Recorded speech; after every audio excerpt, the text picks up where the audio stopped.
Hi, good evening.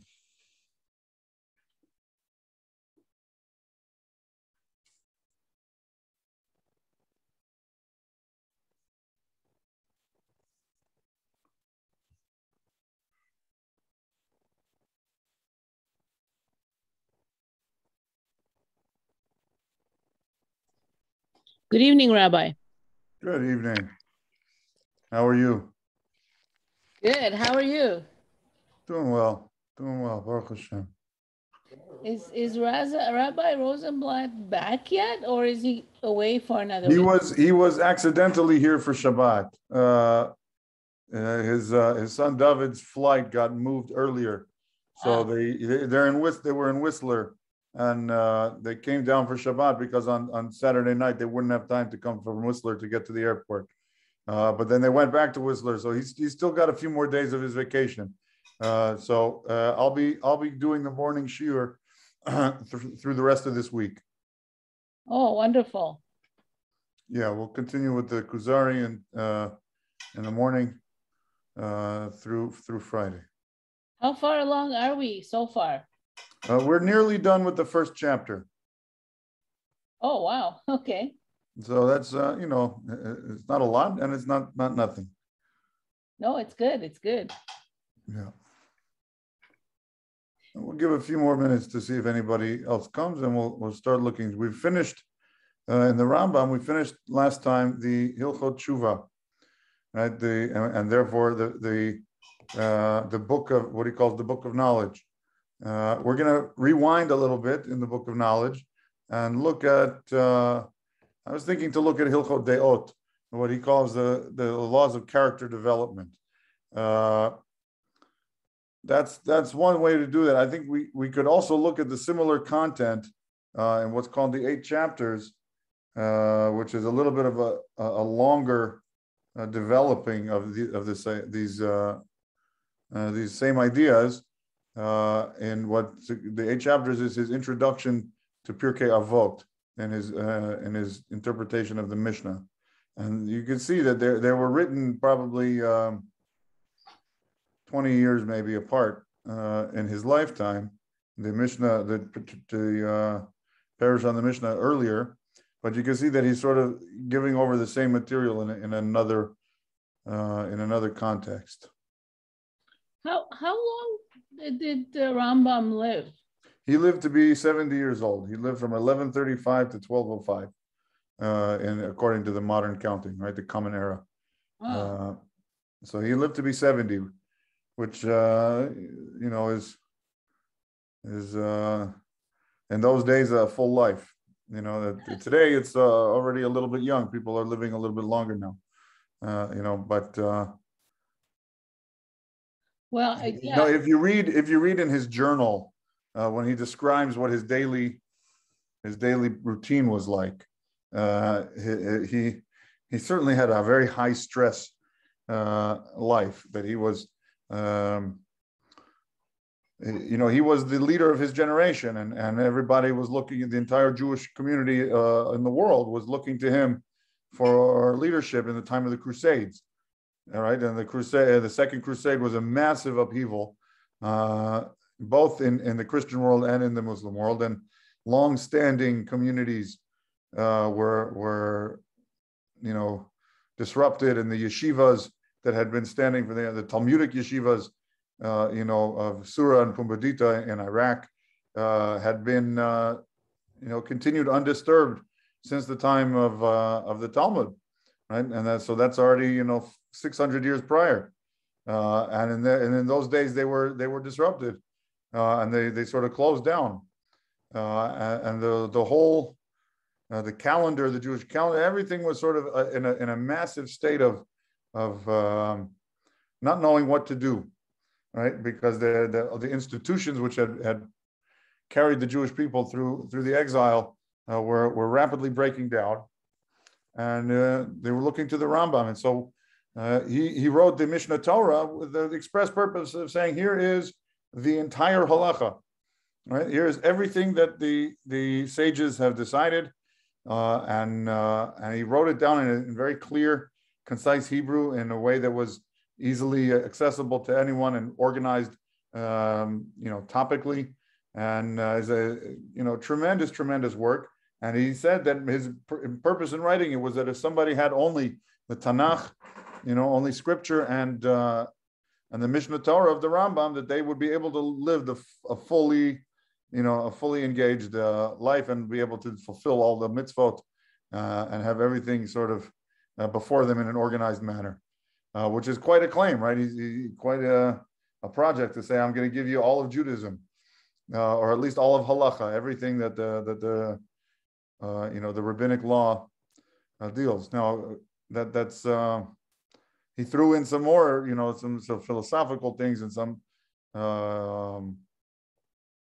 moral instruction, but that idea that he's going to try and distill the entire Torah and make it accessible is quite a remarkable undertaking. Okay, it looks like we're having a small group this evening, but maybe more will listen to the recording. I don't know how many people are following the class with the recordings, which are, I think, now being made available. Let's see.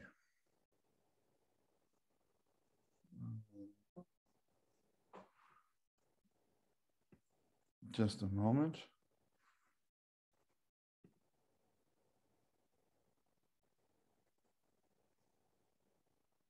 Okay, so Hilchot Deot, which we're going to look at, you see, is also very sort of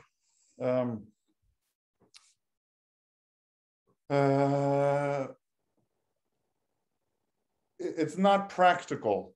It's not this is how to do it. It's not a very nuts and bolts kind of halacha.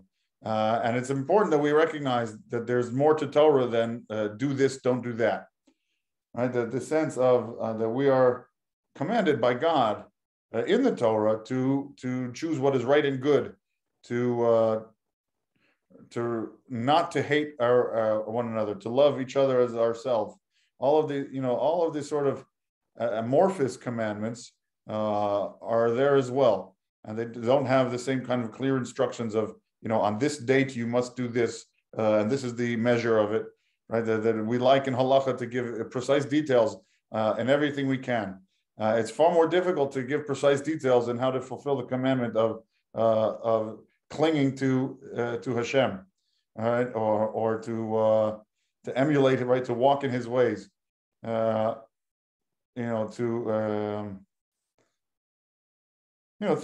of that sort. And we see that also the mitzvot of not saying lashon hara, not gossiping, don't bear a grudge, and don't take vengeance.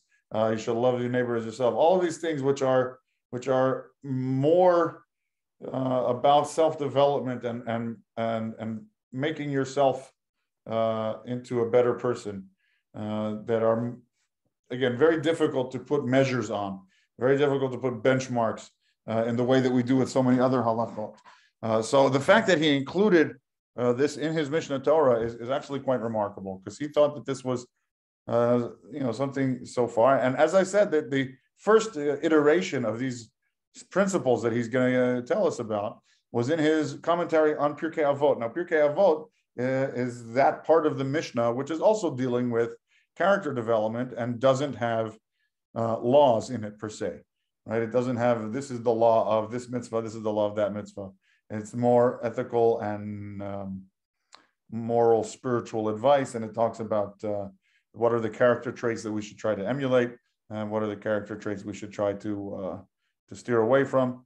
And so, like Pirkei Avot is an integral part of the Mishnah, so too Hilchot Deot is a very integral part of the Mishnah Torah, and it's actually the second section of halacha. That first he begins with what he calls the Yesodei HaTorah, the foundational principles of Torah. And from there, he gets on to Hilchot Deot. And then for those of some of us, we were learning earlier in the fall the laws of idolatry. And then we get Hilchot Tshuva, which we just finished last week. So we're sort of jumping around a little bit.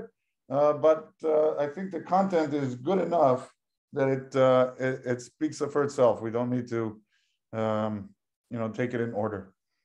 Not that there isn't, a wisdom in the order that the Rambam chose. I think he put everything in exactly the right order that he wanted, with deep thought and wisdom. So we'll embark now on Hilchot Deot.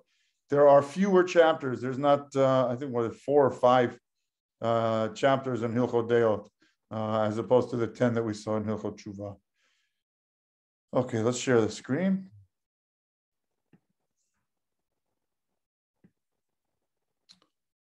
Okay, you should now see introduction to Hilchos Deos. Yeah. Okay, Deot. So they contain 11 mitzvot, right? He always begins any section of the halacha with the particular mitzvot, and he lists, what are the mitzvot as they appear in the Torah, and he's going to tell us about how to fulfill them.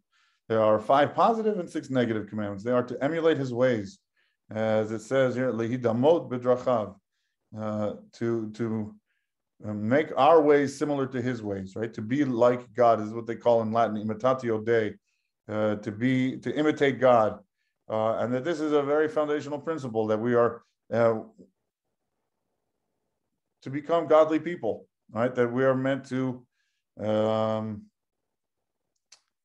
in as much as we perfect our actions, and I include in actions our speech and our thoughts, right? Everything that we direct ourselves to God's purposes, so we are becoming like God. So the Chazal say, right, just as he is compassionate, so too you should be compassionate. Just as he is patient, you should be patient, etc. So this is this idea that we are to emulate God. It says, "V'halachta b'drachav," we should walk in his ways. And what does that mean? Just as he is this way, so we should do that way. The Rambam is very hesitant to start saying like God, right? In any substantive way. God is beyond it. We can't have any sort of grip or conception of God such to be like him. But what we can see is God's actions, God's patterns of action, right? And so we can emulate those patterns of action. That's what the halachta b'drachav, to walk in his ways, just the way he does, so we should do. To cling to those who know him. The Torah says, ubotid bak, and you should cling to him. And so the Gemara there says, what, is it possible that a person should cling to God directly? It says, rather, doesn't it say that he's a eshoch lahu, that he's a consuming fire? Right? Not to be taken literally, of course, but just like a person can't cling to consuming fire, how are we to cling to God?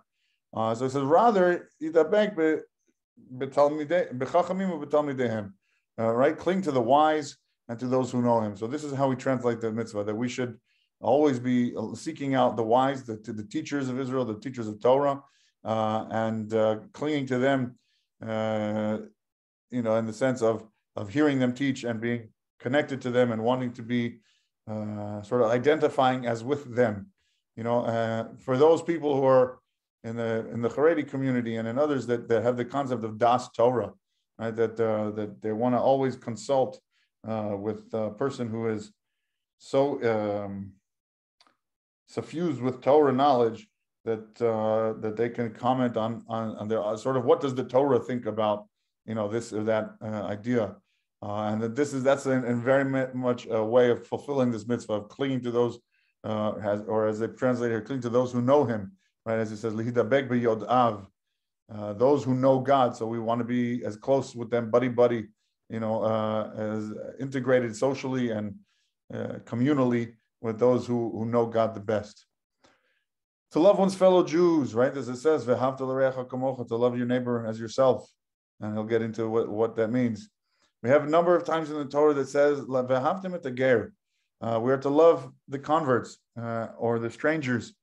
Specifically, the converts, there is an additional mitzvah to love them, right? And to welcome converts in and to make them feel part of our community, and certainly not to make things difficult once, or to push them away once they've converted, but to really do go the extra mile to welcome them into our community and to help them to integrate. Okay, those are 3 positive commandments. Now we're going to 4 positive commandments. Now, not to hate one's Jewish brethren. Lo tisaneh achicha bilvavcha. It says in the Torah, you shall not hate your brother in your heart. Famously, the Baal Shem Tov says there, your brother in your heart, right? Not you have sometimes a recreation of a person that you're carrying around in your heart that's not really that person. And so don't hate that person that's not really them. Rather, endeavor to connect and to really be present to the person, and not to sort of create a straw man of them in your heart to hate. But on the simple level, not to hate, you shouldn't be carrying around, wrath. You shouldn't be carrying around anguish or frustration on somebody else. Right? And therefore, and the way that the Torah tells us to accomplish not hating them is to rebuke them. As in the same pasuk, you should not hate your brother in your heart. Instead, you should rebuke him.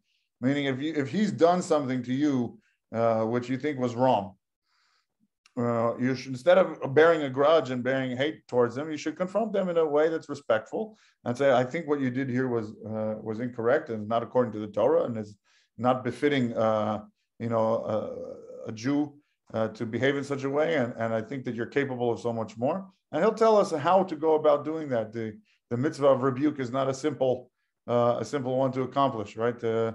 If people were good at it, we would have a lot less difficulty that we have in the Jewish world today, right? But so much of what we have of the intra-Jewish angst is because of these two here, right? Not to hate our Jewish brethren and to rebuke them, not to embarrass someone, right? We're not meant to embarrass someone in public, especially. That's something which the sages took very, very seriously. They're saying so much so that they call it tantamount to murder, right? To humiliate someone in public is very, very severe, right? In rabbinic thought. Not to oppress the unfortunate. This is something that only happens too much. This is one of the big ones. What does that mean? That means not to take advantage of people that you can take advantage of, right? That when the people are down, then it's easiest to take advantage of them. We talked at the end of Hilchot, not quite the end, in the second to last chapter of Hilchot Tshuva, he closes with the statement about Mashiach, that the only reason Mashiach is not here, or the only difference between nowadays and the Messianic times, is the abuse of power. That people who have power are not using it to steward and to help and to be servant, to serve and protect, as Adam was put in the garden, but instead to use that power to make things serve me. I'm not here to serve you. You're here to serve me, and that's quite the opposite of the intention in creating humanity. And so here we have the mitzvah not to oppress the misfortunate, those who are down, not to take advantage of them. Not to gossip. We're not to be, did you hear about what so-and-so did? That sense. And the Chafetz Chaim famously wrote the whole book on Lashon Hara and all the details of the laws of Lashon Hara. He'll go into some of it here in the Mishnah Torah. But unfortunately, again, this sense of this is something that is all too common. Not to take vengeance and not to bear a grudge. These are two things which come together in the same pasuk, but right before the pasuk.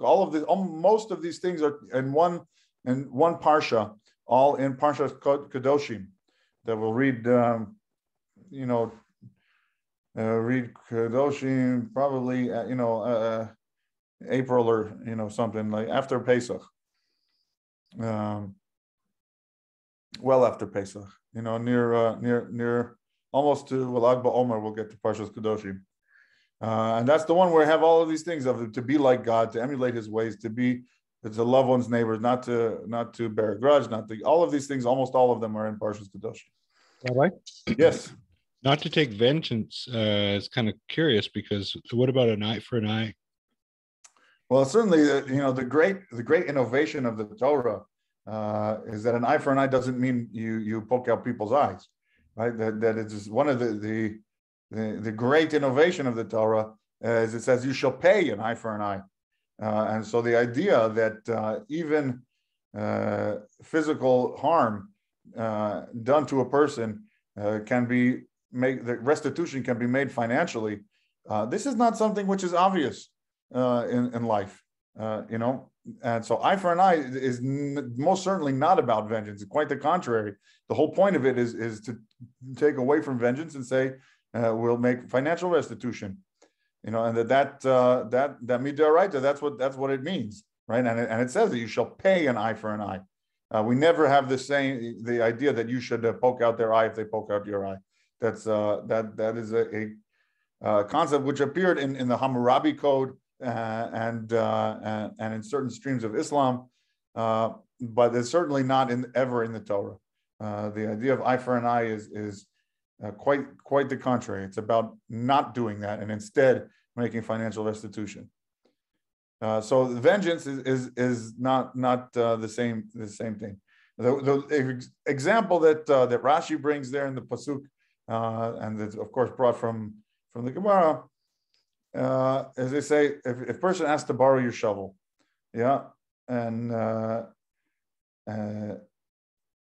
person asks to borrow your shovel, and you say no, I won't let you borrow my shovel. Okay, then it comes that you want to borrow their pickaxe, right? They wanted to borrow, so now it's on them. If they say no, just like you didn't borrow from me, I'm not going to let. Just like you didn't let me borrow from you, I'm not going to let you borrow from me. That's bearing a grudge, right? And it's not so much about the trivialness of the pickaxe but so much to say because you didn't to me, so I'm not going to do to you.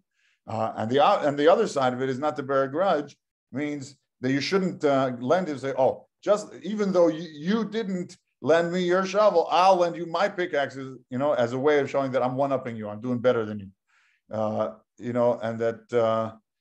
So those, if you're still thinking about it, so then you're doing one of these two things, right? And so the idea there is instead you should be, if he doesn't want to lend you your shovel, you don't bear a grudge and you don't take vengeance. You let it go. That sense of I'm not hung up on the past and I'm not still thinking about it. It goes both ways. So those two mitzvot go together, but certainly now there are several times in the Torah and certainly in the rest of Tanakh that we see vengeance played out purposefully, and we even have in the Chanukah in the Al Hanisim that we say in the Chanukah, in the Kamtet Nikmatam, you took vengeance, you avenged their vengeance. So there is certainly a place in Torah for appropriate vengeance, but that's never going to be amongst Jews. First of all, right? That all of those instances of vengeance is there, and almost all of them are specifically mentioned by God. They're on specific instruction. So it's not a general principle that we take vengeance upon our enemies that are not Jewish. Rather, it's when God says so. Rav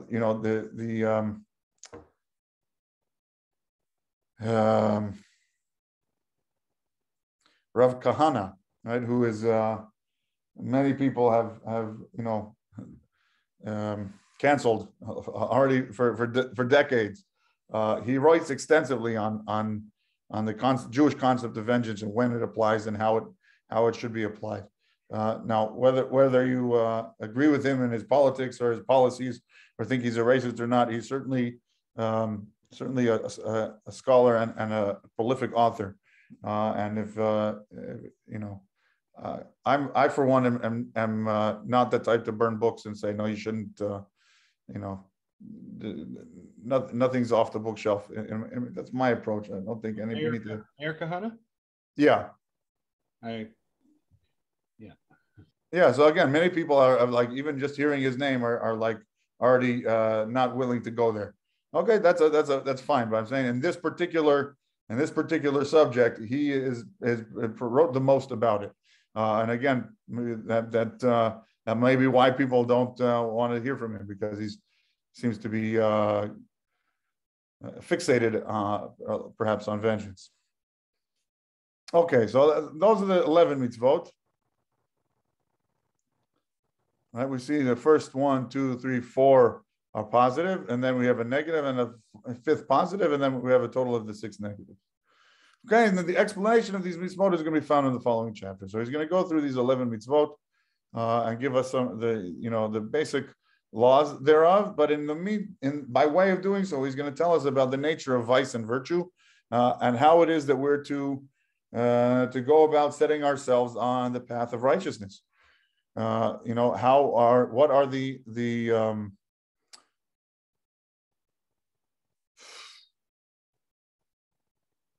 the habits that are going to cultivate godliness, right? If we said that we want to be to emulate God, so we need to go about doing that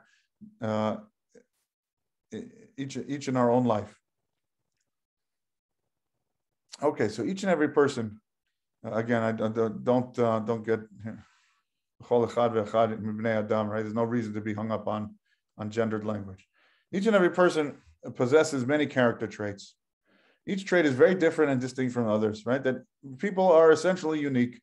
No two people are alike.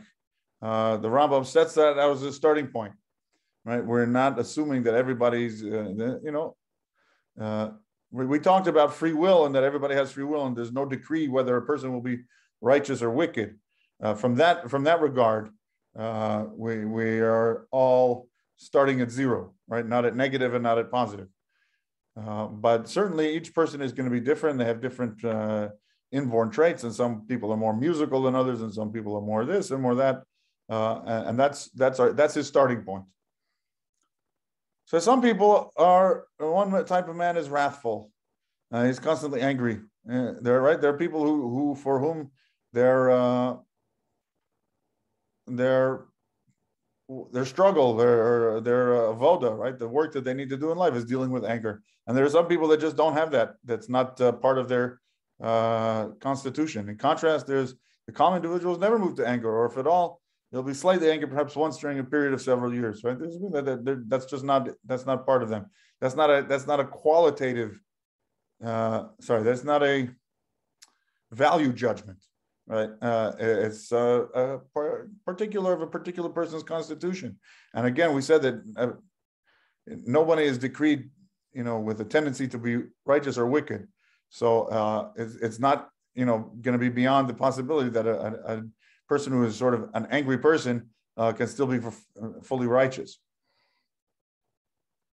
Right, there's a prideful person who gaval lev. There's a person who's prideful who is naturally as this sort of higher self-regard. And there's someone who's exceptionally humble. There's a man ruled by his appetites and he'll never be satisfied for pursuing his desires. And conversely, there's the very pure of heart who does not even desire the little that the body needs. Right? And all of these are starting at zero. And it's important to understand that again, in as much as we possess free will, and as we learned that that base starting point is critical. So a person's natural inclination doesn't make him righteous or wicked. It just gives them this is your homework. There's the greedy man who cannot be satisfied with all the money in the world. As Ecclesiastes says, a lover of money never has his fill of money. In contrast, there's the man who puts a check on himself if he is satisfied even with a little, which is not enough for his needs, and he doesn't bother to pursue and attain what he likes. Whereas some people don't even care to be industrious to provide for themselves. They're right, and so again, none of these are positive or negative. This is just a starting point. There's the miser who torments himself with hunger, gathering his possessions close to him. Whenever he spends a penny of his own, he does so with great pain. Conversely, there's this spendthrift who consciously wastes his entire fortune, right? And he's giving purposefully, he's giving here extreme examples, right? To point out that all of these things are going to be sort of a spectrum, right? That different people are going to be, it's like a scale and how where each person is on each of these different spectrum, where you can have, miserly on one side and the spendthrift, I don't know, it's a good word for that, right? Lavish on the other, who's going to waste their fortune. All of the traits follow the same pattern of contrast, right? That you have two extremes.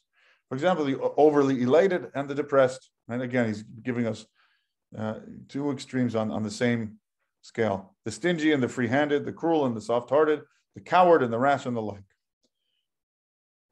Right, so each of us is like we have a different constitution in all of these different traits. So now he's going to start telling us where we should be aiming with all of our endeavors. Between each trait and its contrasting trait, at the other extreme, there are intermediate points, each distant from the other. Right? Okay, so we get the idea that you can have an extreme on one side or extreme on the other, and that there's many places in between. With regard to all the traits, a man has some from the beginning of his conception, in accordance with his bodily nature. Some are appropriate to a person's nature and therefore will be acquired more easily than other traits. Some traits he does not have from birth, and he may have learned them from others or turned to them on his own. Right? It's very important here that nurture and nature can both play a role here. Right? They may have learned things from others that could be for good or for bad. Right? That could lead a person, towards greater righteousness or lead them in the opposite direction. This may have come as a result of his own thoughts or because he heard that this was a proper trait for him, which he ought to attain, right? People have different aspirations that they're going to aspire to that either can be endogenous, right? Endogenous, that they've come up with themselves, that this is what I want to aspire to, or it could be exogenous, that they've been told that this is worth aspiring to or worth you aspiring to. Therefore, he accustomed himself to it till it became part of himself. And we can consciously and unconsciously train ourselves, right? And we can slide around on all of these different scales based on what we think, what we are aspiring to, and the habits that we've developed, and perhaps our own starting point, and the influence of people around us. Right? It's important to see here that he's describing us as very malleable beings, and that's that we can be shaped, we can change, and that essential to the human process is that all of these things are in flux. That at no point is anything frozen that can't be changed. Right? That all of these things are constant evolution. Says the two extremes of each trait, which are at a distance from one another, do not reflect a proper path. Right? Anything that's going to be extreme to one way or the other is going to be out of balance. Yeah, it's not fitting that a person should behave in accordance with these extremes or teach them to himself.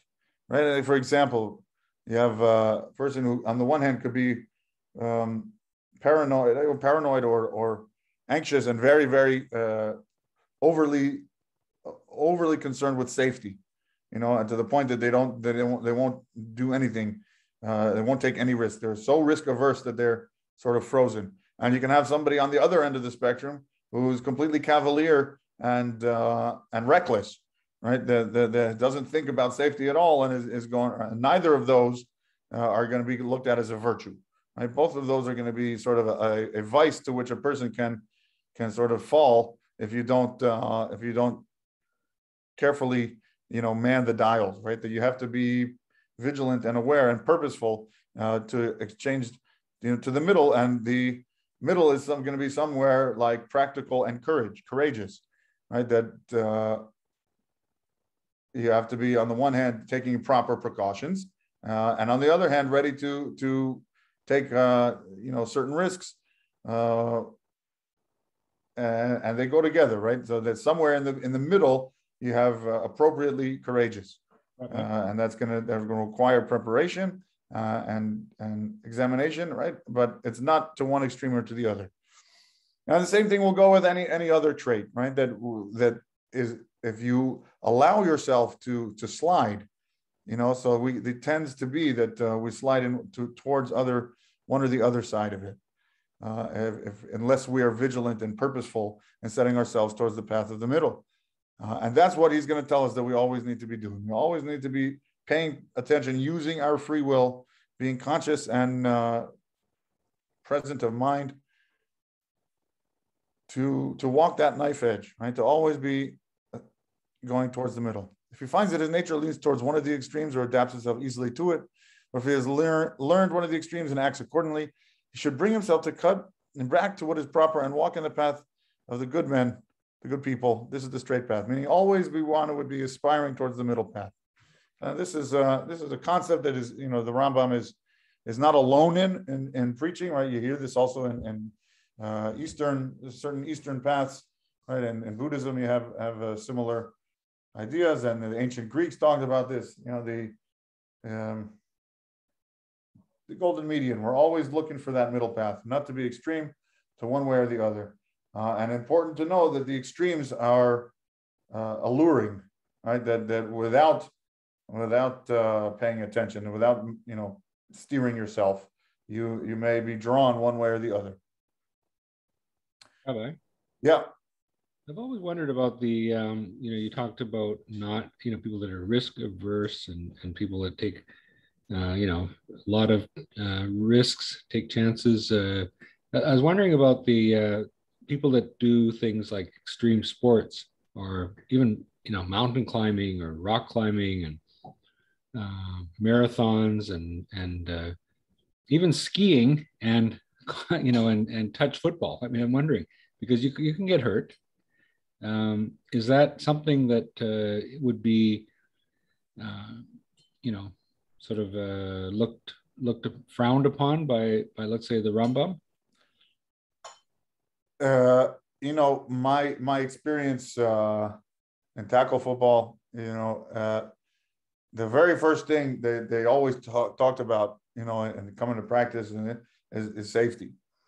And the same is true when you go to rock climbing or kayaking or any of these other sort of extreme sports. The first thing that if you come and you want to skydiving, etc., that you want to experience them, you want to try them out. The first thing that you're going to be doing is understanding what are the necessary precautions to do it safely, and that even things which are extreme, right? Bungee jumping.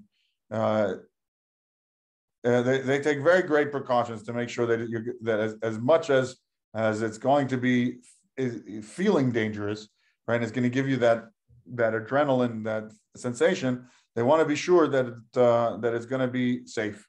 And the same thing goes, of course, with thrill rides, roller coasters. And so I think that in most or any professionally run environment in which you're going to be engaging in something which has danger to it, most people who are professional about it are not cavalier about the danger and will make take every necessary precaution. But part of what makes them so exhilarating is that they don't feel safe, right? That there is a sense of imminent danger, that they're exciting and they're challenging and they take you beyond this sort of ho-hum thing. So I'm not sure that that the Rambam would object to such a thing because it's dangerous, right? I think that assuming you're doing it right. Automobiles are terribly dangerous things, that we are flying around in metal boxes at 100 kilometers an hour without thinking, anything twice. We put on a seatbelt and we're okay with that, right? We have a system of, licensing, etc. And there's speed limits, and but this is a thing that we've become accustomed to that is no longer exhilarating, right? Whereas I think, and if you would take someone from the 1890s, where and put them in the front seat of a Porsche, even strapped in, they would be completely blown away by the velocity and the intensity of the experience. And some of that is conditioning, that we condition ourselves, and the people who are used to rock climbing and kayaking and rappelling and all these other sort of extreme things, they're not so stimulated, they're not so freaked out about it, right? Because they've conditioned themselves to know that they're safe. And that idea, when you know how to do it right, so you know that you're safe. A lot of people do risky things like climbing mountains or in difficult conditions or whatever, and because they're looking for maybe the recognition, a trophy or whatever, that Right. So, the question that the Rambam, I think, may have a bigger question is not so much the trait of carelessness or overzealousness with safety, and so much as what is the aim of this activity, right? Are you trying to get closer to God? Are you experiencing the wonders of God's natural world and the great capabilities for exhilaration that God has that endowed the human body with? And that perhaps there is a worth to that, right? And in coming close to Hashem by experiencing those things. To be extraneously motivated because you want to get a trophy, I'm not sure that he's going to be so happy about it, right? That competitiveness is a trait as well, right? And then you have, on the one hand, you have people who are ultra competitive, and in any opportunity will find a way to they need that competitiveness. They need to beat somebody at something, right? And they idealize it. And on the other hand, you have people that won't even stand up to a challenge when it's appropriate, and are overly this, and won't even take care of themselves, won't write in a certain way, because they're not motivated by that competition, and they'll miss out on many things. So again, there too we need to be seeking for that for the virtue which is between the two vices.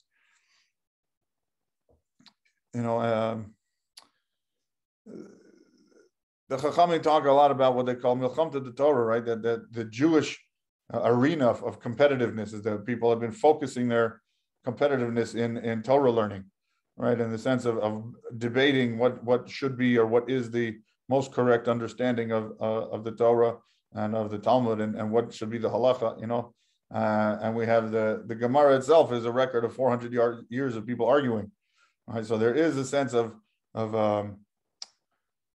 prestige, that comes with that, but that's a sanctified form of it, right? That we're doing it for the sake of heaven. We're doing it to clarify the halacha, and not for the sake of personal glory. And that I think that is a bigger issue, going to be for the Rambam, a bigger issue than taking the proper safety precautions. Now, obviously, to do something in an unsafe manner, I don't think is any, I don't think anybody's going to see as necessarily virtuous, right? That this guy's so brave, he's going to drunk drive. Like that's not brave. That's stupid, and people don't, see that as a virtue. So again, always we're looking for the middle, but at least so far, I don't think we can see a proof here in the Rambam that people shouldn't be bungee jumping. I don't think that that's so clear here. All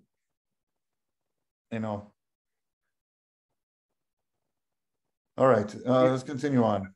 Your body is not really yours to. That's right, and he'll have a whole chapter on that. And so the question of taking care of our body and it's on loan from Hashem, basically, right? So that's it's not ours. It's on loan from Hashem, and we're not to mark it, right? And we're not to damage it. We have to take good care of it. So the question of what that means, and et cetera, is a whole conversation, and it's a conversation today among scientists and doctors, and whatnot. But it also doesn't mean that a certain level of health, is of course sort of your responsibility. There can be levels of health or fitness which go sort of beyond just taking care of your body, right? It's not beyond healthy to elite, right? The people who are elite athletes and they want to be more than just healthy. So again, there can be a room for that. I think in the Rambam, and certainly a place for a person to develop themselves in that way. And it can also be obsessive.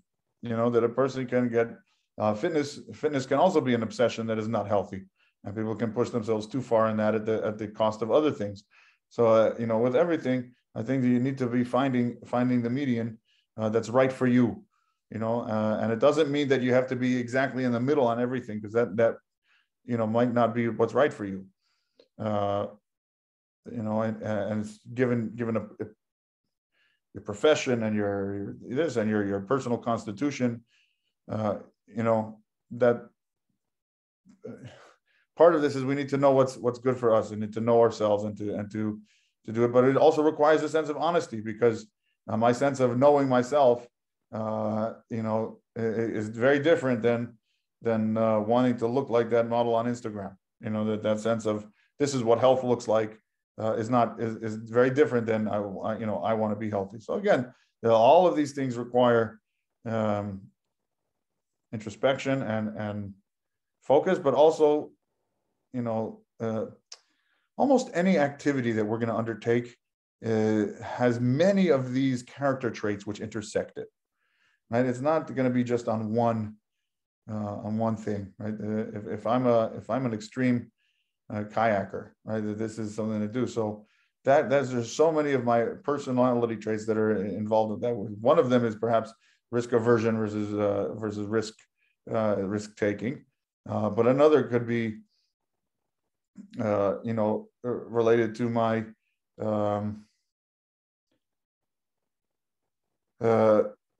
sense of competitiveness or non-competitiveness, right? Am I doing this in a competitive way or in a non-way? Am I doing this to connect with nature, or am I more of a homebody and I'm doing this to push myself out of my comfort zone? I think there's a lot of, of course, anybody with got personal story, or my mother was involved, used to kayak and so on. Yeah, so there's so many, different emotional and inner tangents, things that can intersect and touch one another. It's not so simple as to set all the dials to the middle and you're good. It's a little bit more complicated.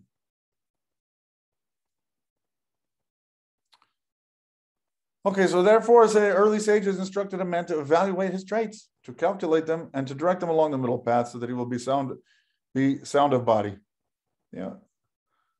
Okay. Again, always a person should. The first thing right here is this: we get instructed a person to evaluate their traits, that we should engage in this kind of self-introspection. He hasn't yet told us which of these mitzvot, right? He hasn't given us a clear sense of this is what it says in the Torah of how to emulate his ways, or under which mitzvah do we have this instruction to evaluate our traits? It's not yet clear. It's not yet been made explicit by the Rambam here. So that's a worth questioning. Is this part of emulating his ways? He hasn't told us. Okay, but a person should be, evaluating and calculating, right? That we shouldn't be reactive on these things. We should think about what we want, what would be appropriate, and should be purpose-driven and directed in this introspective exercise. To look at myself and say, well, one thing is where am I now, and where do I want to be? What is the best for me? What is the best? What is my aiming point? To what shall I aspire?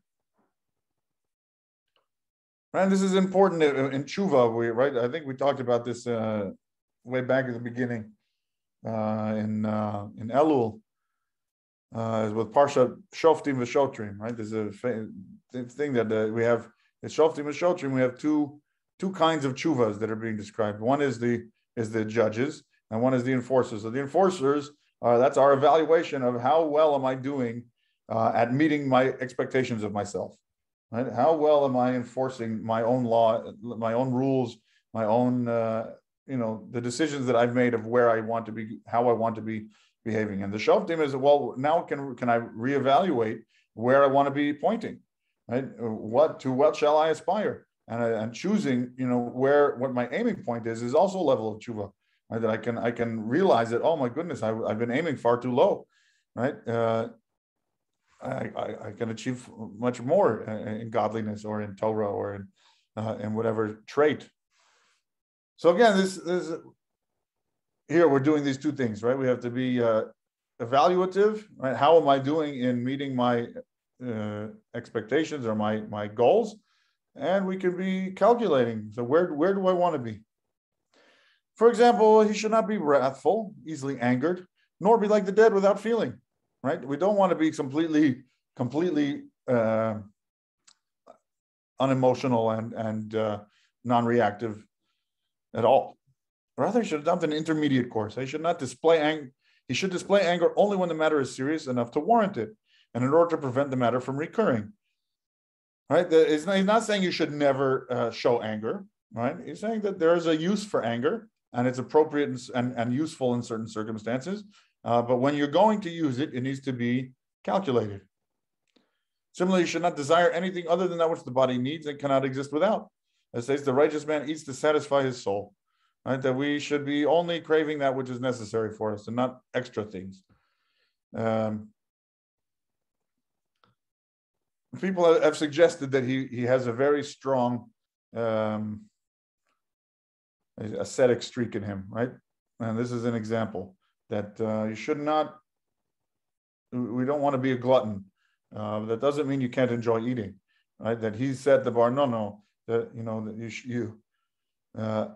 right? You should not desire anything other than that which the body needs. So, and for him, in his extreme, is the one who doesn't even want to eat what he needs, right? Is the complete ascetic, and so he wants to be okay. We're in the middle. We're going to say only exactly what you need. It doesn't mean that you can't enjoy eating, but rather that your evaluation of quantity and content of what it is you're going to be eating and how much of it. Right, it should be not made by your belly and your sort of eyes, right, and your appetites, but rather through an evaluation. What is going to be healthy for me. Also, he should not labor in business except to gain what he needs for immediate use. Right, that we don't want to be involved in making money just for the purpose of making money. But rather, as it says, a little is good for the righteous man. Now, does that mean that we shouldn't accumulate wealth? That we can also help our children? And be balei tzedakah and to give to the community and to those in need. No, but we shouldn't be thirsting for money just for the sake of thirsting for money. He should not be overly stingy nor spread out his money about. Right? We don't want to be too tight-fisted and we don't want to be lavish. But he should give charity according to his capacity and lend to the needy as is fitting.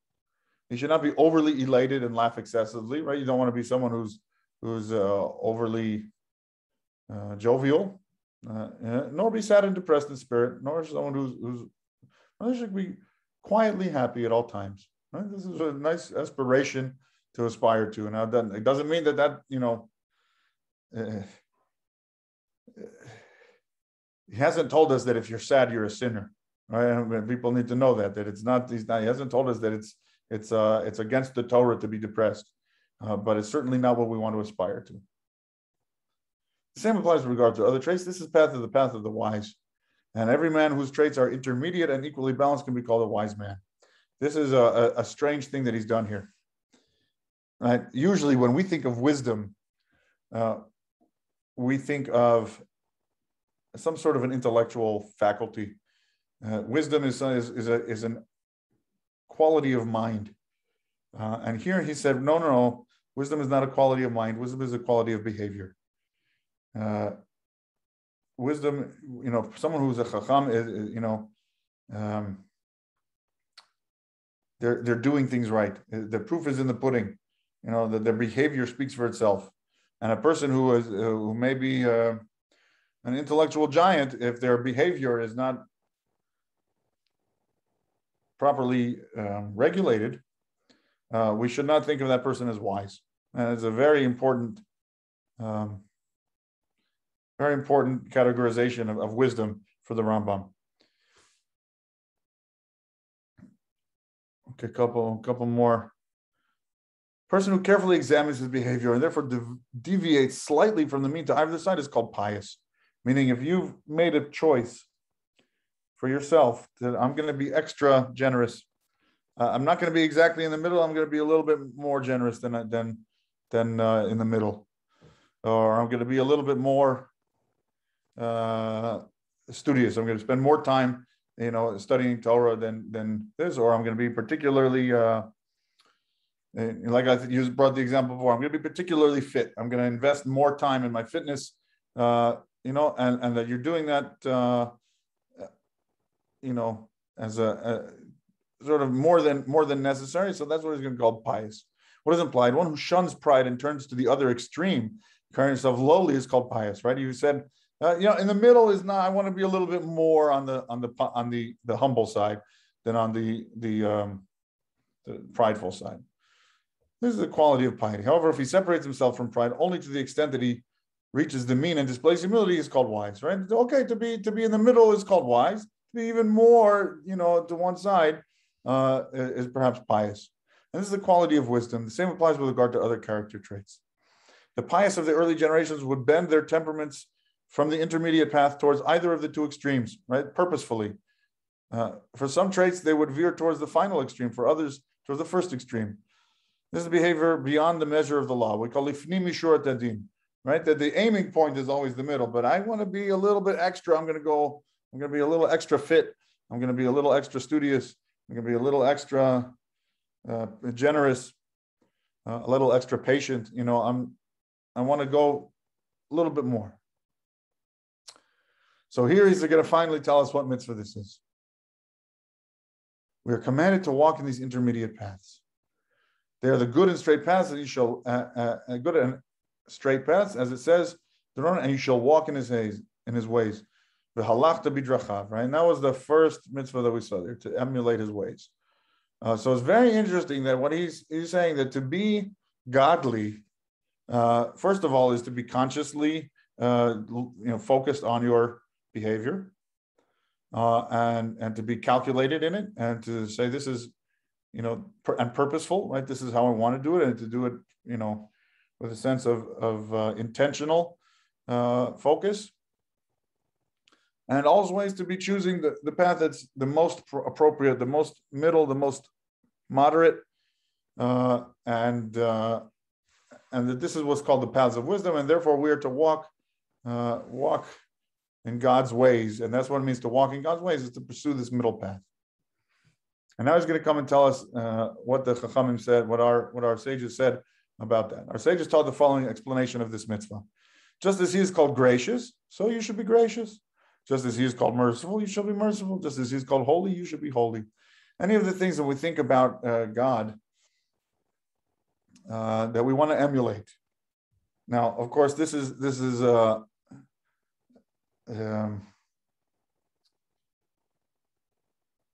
subject to bad reading of the Torah, right? That that people can erroneously read the Torah and say, "Oh, look, see, God is wrathful and vengeful, and punishes and has a temper, so I'm going to be like God in that way."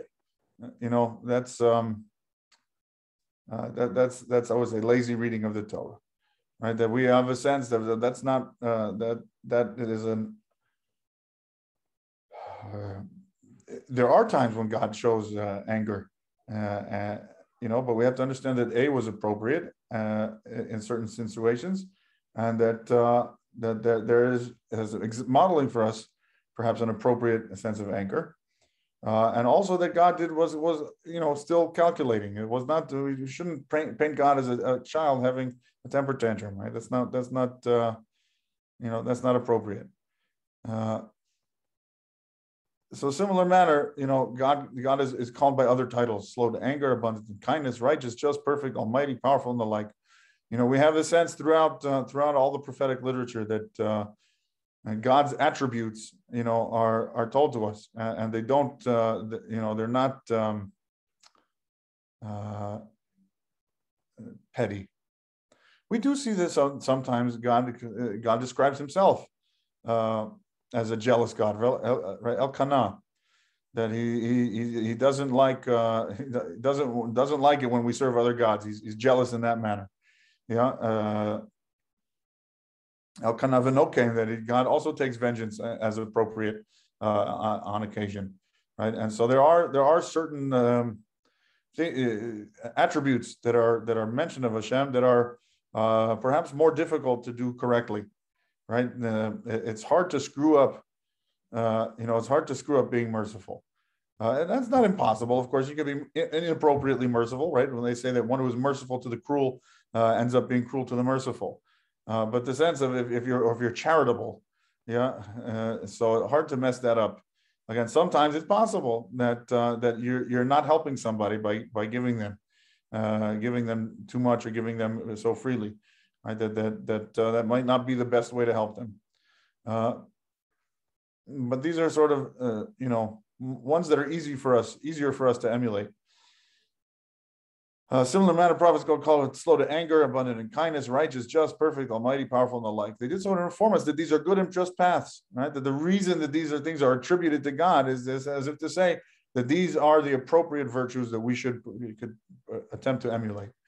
Person is obligated to accustom himself to these paths and to try to resemble him to the extent of his ability.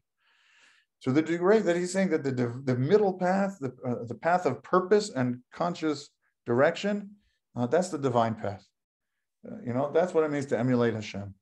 And if you're going by sort of natural allure of one side to the other, because you have a craving or you feel drawn, right? The sense of when you feel drawn, something else is drawing you. That's not purposeful decision making. That's not exercising your free will, and that's precisely what they call following after your eyes and after your heart, right? That I'm following something. I'm being drawn. Something else is moving me.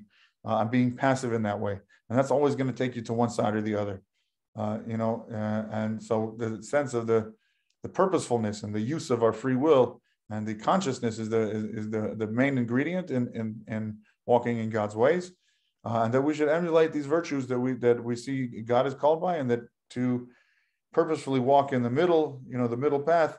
That's what it means to emulate God's ways. Does he attribute this to the Yetzer Hara, or to Satan or something, that going after your desires or your passions or whatever? Yeah, I think he said that people have natural, as we'll see in the continuing. Let's do one more halacha and then we'll finish the chapter. And I think he's going to talk about that in the next chapter. But certainly he addresses the idea of v'lo tatur achrei levavchem or achrei einechem. You should not follow after them. As that we have parts of ourselves that crave things. Whether he calls it your Yetzer Hara or he's going to call it this. And remember at the beginning, earlier, we had this idea of, right at the beginning.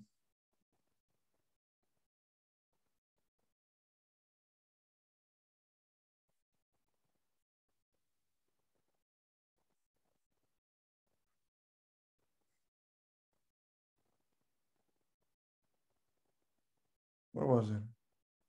Right, of course, some are appropriate to a person's nature. Some traits he does not have from birth.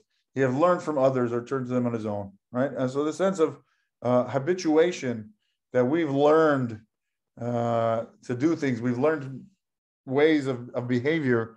I think that's where we can think of things intersecting with psychology, right? That we've come up with adaptive mechanisms that we think are going to achieve what we want, that are really just entanglements.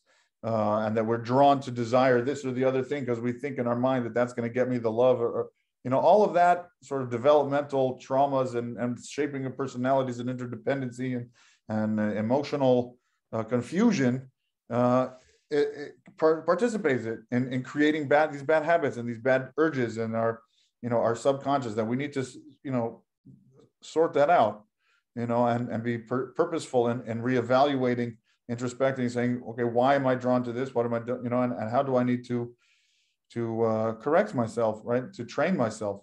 So I think the cognitive behavioral kind of approach of looking at something, trying to understand myself and training myself to do something else instead, right? When I'm, when I get sad, I tend to stress eat. That's me. I get upset and here comes the ice cream. Right, and so I need to learn to say, okay, wait, I see myself that I'm getting upset, and now I need to train myself in that moment to respond to it differently, right? And that sense of catching yourself, examining yourself, and then being calculating of what what is the better way to handle this, and not sort of going with our instinct, So I think a lot of it can be sort of things that we've learned from the outside. I don't recall seeing in the Rambam that he recognizes sort of an innate dafkanik inside of us, right? The dafkanik is the one who you made it usher to do avodah zarah. I want to do avodah zarah. You made it usher to do this. I'm going just because you forbid it. That's why I want to do it. Which is how certainly the Kabbalists are going to portray the Yetzer Hara. There's a Gemara which suggests like this. It says Jewish fathers are not required to feed their children past the age of 13, right? From the time they're bar mitzvah. That's no longer the responsibility of the father to make sure the kid has what to eat from that time of bar mitzvah. So the Gemara says, why not? That's crazy. Well, which 13-year-old is going to be making their own way in the world, right? And so the answer that they give is, well, God had mercy on the Jewish children, because if God would have required fathers to feed their children, they would have had a Yetzer Hara not, right? They would have had this innate Yetzer Hara not to feed their children, just because God said you have to. And so God was merciful on the children by not requiring us to feed them. That's like a funny reverse psychology, but that's where you get the idea of the inner dafkanik, that just because God said it's prohibited, or that you have to, you're going to not want to. Right? I don't recall seeing that in the Rambam, and I can keep an eye out for it. The sense of a person, but he'll say no. The person has acquired bad habits and bad traits or ungodly traits, right? That a person has habituated themselves in that way, this way, the other way, and they need to train, or they have it inborn in them as a leaning tendency towards this direction or the other, and they need to take control and use their free will to put themselves back in the middle. That's going to be more of his way. I don't think he has that same inner dafkanik. But again, these are the chapters to look and see if we can find it. Okay, let's finish it up with this halacha. How can one train himself to follow these temperaments to the extent that they become a permanent fixture of your personality? Right? How do we ingrain in ourselves that we want to walk the middle path and make that who I am? He should perform and repeat and perform a third time the acts which conform to the standards of the middle road temperaments. Right? We have to be purposeful and vigilant and habituate ourselves to do things in the way that we've determined is according to the middle path. He should do this consistently until these acts are easy for him and do not present any difficulty. Yeah, that you've habituated yourself. Then these temperaments will become a fixed part of his personality. In that statement, you can see there's no inner dafkanik, right? That if once you've ingrained this in yourself, so it should be ingrained in you. He doesn't seem to recognize, at least at this point, that there's something inside which is trying to get you off of that, right? That is consistently, resentment, resenting that kind of training, and is going to always be pushing against you. In his drawing up, right, of this thing, that we don't see that inner resistance. That once you've accustomed yourself to it, it should be smooth sailing. Since the Creator is called by these terms and they make up the middle path, which is we are obligated to follow, this is called the path of God. This is the heritage which our patriarch Abraham taught his descendants. It says, "For I have known him, so he will command his descendants and his house after him to keep the path of God." Lishmor derech Hashem. Right? That we have to keep the path of God. We have to keep ourselves on the path of God to consistently and continually be putting ourselves in that middle path. One who follows this path brings benefit to himself, benefit and blessing to himself, as the above verse says, so that God will bring about for Abraham all that he promised. Again, we see in the Rambam, which is not necessarily universally accepted, the idea that if you do everything right will happen to you. If you do everything right, so you'll meet with success. Not exactly when, you think about why good things happen or bad things happen to good people. That's right. So he dealt with that a little bit, but talking about Olam Haba, that we shouldn't be, overly concerned that because what happens in this world is not really the reward and the punishment. So there's a sense of but in general, this seems to be his pattern, right? That he says, if you do good, things will be good. Okay, friends, Yasher Koach, and I'll see you again here next week on Monday. Thank you very much. Have a good evening. Good evening.